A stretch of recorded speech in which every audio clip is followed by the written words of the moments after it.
The city hummed its endless song, a rhythm of rush, a pulse of pavement and glass. I moved within it, a cog turning, day after day, emails piled high, meetings blurred into one long drone. The screen glowed late into the night.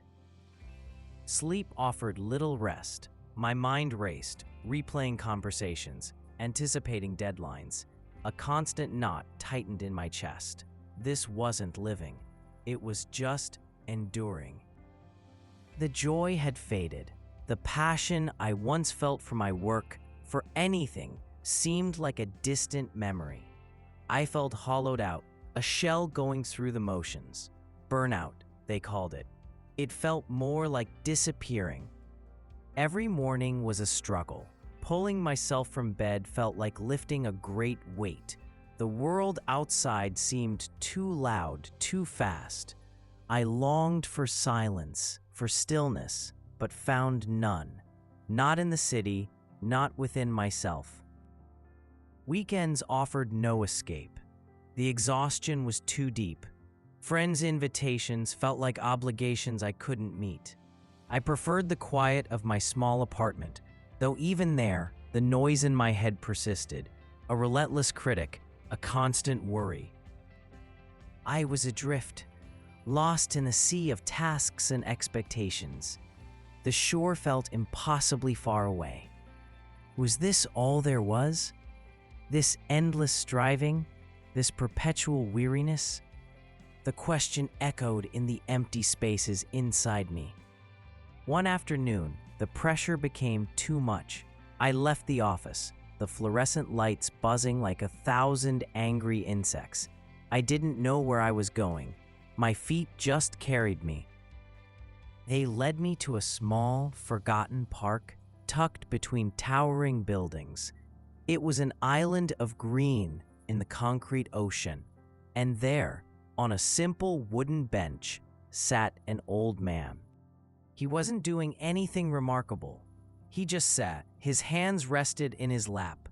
His gaze was fixed on a single, small tree. He seemed utterly at peace, unhurried, unburdened. I sat on the other end of the bench, needing the quiet he seemed to possess. We didn't speak. The city noise faded slightly here, replaced by the rustle of leaves and the distant chirping of a bird. He didn't acknowledge me. He just continued to watch the tree. It wasn't a grand tree, just a young one, its leaves trembling slightly in the breeze. Yet he watched it with complete attention. Minutes passed, then more. The urge to check my phone, to think about work, was strong, but his stillness was a quiet anchor. It held me there, in that moment. I started to look at the tree too, noticing the intricate pattern of its bark, the way the sunlight filtered through its leaves, the gentle sway of its branches. It was just a tree, but seeing it fully, without agenda, felt new. The old man finally stirred. He didn't look at me. He simply reached down and gently brushed a fallen leaf from the bench beside him. A small, deliberate movement. Then, he settled back into his quiet observation.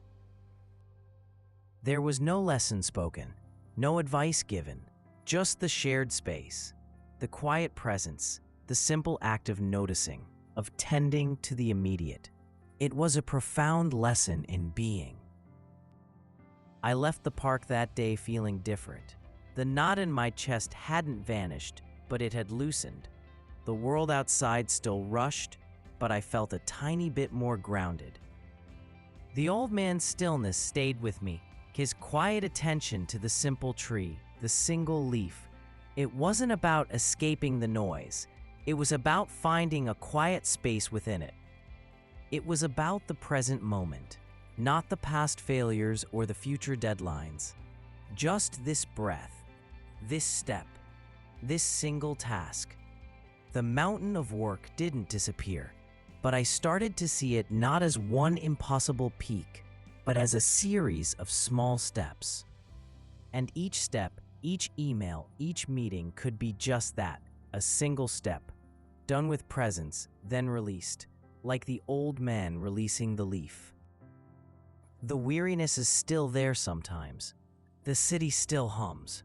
But now, I know the quiet path exists. It's not found by running away, but by walking gently, right where you are. Peace is not a destination, but a way of walking.